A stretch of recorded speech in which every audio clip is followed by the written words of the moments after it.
Okay, for this next tutorial, we are going to take some of the things we learned in the first one about sketches and extrusions, and we're going to try to make it a little bit more complex and make something that's actually useful. So for a while, I've been wanting something that I can put my cell phone in on top of my laptop. So for Zoom conferences and things like that, I could actually use that and then be, glancing down at my computer screen. The laptop that I have, the webcam, just it's not as good as a cell phone, and I would bet that that's probably true for most people. So we're back into Onshape, and I'm going to click the Create button and Document, and let's call this Cell Phone Laptop Holder. Okay, so that's the document that we're gonna work inside of here. Now, again, I need to clarify that a lot of the things I'm doing are not considered best practices in CAD, but as we learn the fundamentals, we can go through and kind of refine those skills. So I've clicked on the front plane here again. That's where I'm going to start my sketch. I'm going to Shift S and then N so that I can look at it here normally. Now, I've drawn a sketch just kind of on a pad of paper here of what I want it to look like with some rough dimensions. Of course, I measured the thickness of my cell phone. I measured the thickness of my laptop and everything that goes along with that. And here, I'll show a picture of what that looks like. And you can see that there's a good reason why I do things digitally instead of why I sketch them out by hand. So with that, I'm going to start dropping some lines in here. Just to again kind of get the shape that I'm looking for here. And I could do this with a mirror function, but I've chosen not to. Whoops, I don't want that last one definitely to be like that.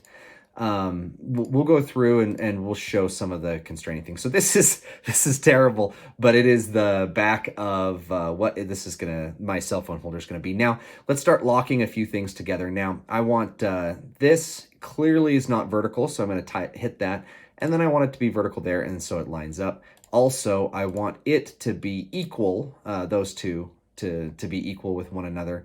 The same goes for those two and for those as well. And so now a lot of these things are a little bit more equal. We can still move some stuff around.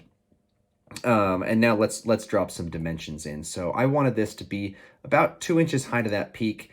And I'm going to put a radius on that in a little bit, but that was about 2 inches. I want this to be, actually, no, let's do from there to there. I can do that, or I could have just clicked on that line about 0.2 inches, and then from those, I want that to be about 1.5 inches. Okay, so now you can see some things are black, some things are blue. The blue things I can still move around. The black things I cannot. The overall width of this, I want it to be 4.4 inches. Okay, you can see more and more of these lines are starting to become black, and the bottom of this, I wanted it to be 2 inches. Okay, everything's black. That means everything's constrained. And so now what I want to do is put in some construction lines, and you'll see why in just 1 second. So there's one, and there is the other right there. Okay, now what I'm going to use is an offset. Okay, so I've clicked on that, and I've clicked on those 3 lines. And I'm going to use this to hollow out. Actually, I think I want to put a radius on this first, so that the radius comes in on the inside as well. So I want it to be about 0.7. Oops, let's click, right click, and 0.75. And it's taken away quite a bit of how I want it to be constrained. I'm going to lock that back down on there, and everything's back. Okay, so let's do an offset. I'm going to click on all of those, and I want it to come to the inside, and hit enter, and I want it to be 1/4 inch. Okay, I'm going to do the same thing with the offset for the bottom. And what that's doing is taking the chain of lines that I've put together, and just creating a duplicate, but either wider or smaller. In this case, I'm going on the inside here. And this is kind of exactly what I want it to look like on the back. So I'm going to click the check mark, and I am going to extrude. And it says, what do you want to extrude? And that is what I want. I'm going to go the other direction for no particular reason, and I want it to be 1/5 of an inch, 0.2. Okay, and I also want this sketch to be back so that I can see where those lines are. I'm going to sketch on top of that in just a moment. So that is what I'm going to have the back of it look like. Okay, now I'm going to click this same surface that I just created, and I'm going to sketch on top of it. So Shift S, N, and I am going to put, nope, I don't want that one. I want to use a corner rectangle here. And I'm going to snap that to all those lines. Now, if you look, it went black immediately. And it's because it is automatically constrained. It snapped to everything that was on the sketch underneath it, which is why I wanted to have that sketch back. So I said, yep, that is what I want. And now I'm going to extrude that sketch. And I want it to be 0.7 inches. Okay? So you can see this is all starting to take shape. And again, as I've mentioned before, these aren't, if I was doing this without in a not a tutorial type atmosphere, I would be doing these things a little bit differently, but that's okay. So now I'm going to put these edges on here that I'm going to use to kind of hold the phone in place. So there's one, and I'm going to use a mirror function. Click the mirror line, and I want all of those to be mirrored here to the other side. Okay. So it's time to put some dimensions in. I want that to be 0.75. I want this to be 0.2. And in this case, I want there to be an angle. So I selected the line, and then I selected the reference angle there, and I want that to be 50 degrees. Okay, so there is what is going to become the tabs for the top. And now let's extrude those. Oop, I did not put the bottoms in. Let's get those in there. And I want it to add the other direction, and it'll say, do you want me to merge with part 1? And of course we do.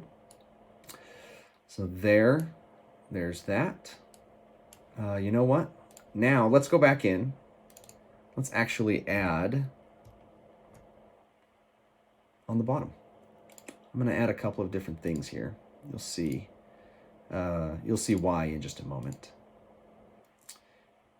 But I am going to, into the same sketch, add the tabs that we want for the bottom. And I'm going to say that I want those two to be equal. I'd like those to be equal.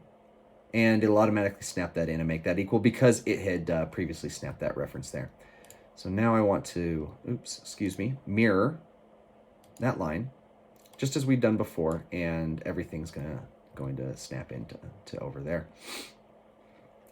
Okay, so there's everything that we've got, and let's do an offset again.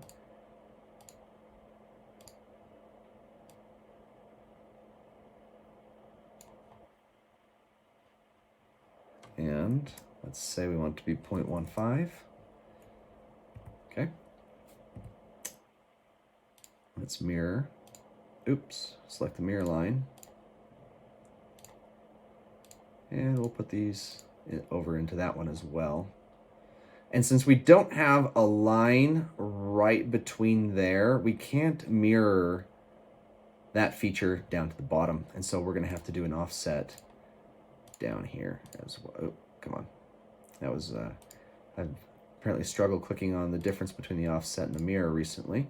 Let's bring them in. And we'll say that's what we want, 0.15. And mirror line, 1, 2, 3. Okay. Let's go back into Extrude 3 and let's add those two sketches to it. And that is pretty much exactly what we want it to look like right now. So that is ready to be exported and put onto the 3D printer. There's a couple of other things we could do here. We could take some of these sharp edges off, but I'm not going to worry about that right now. But let's get it going and let's export and get that on the 3D printer so that we can start using it.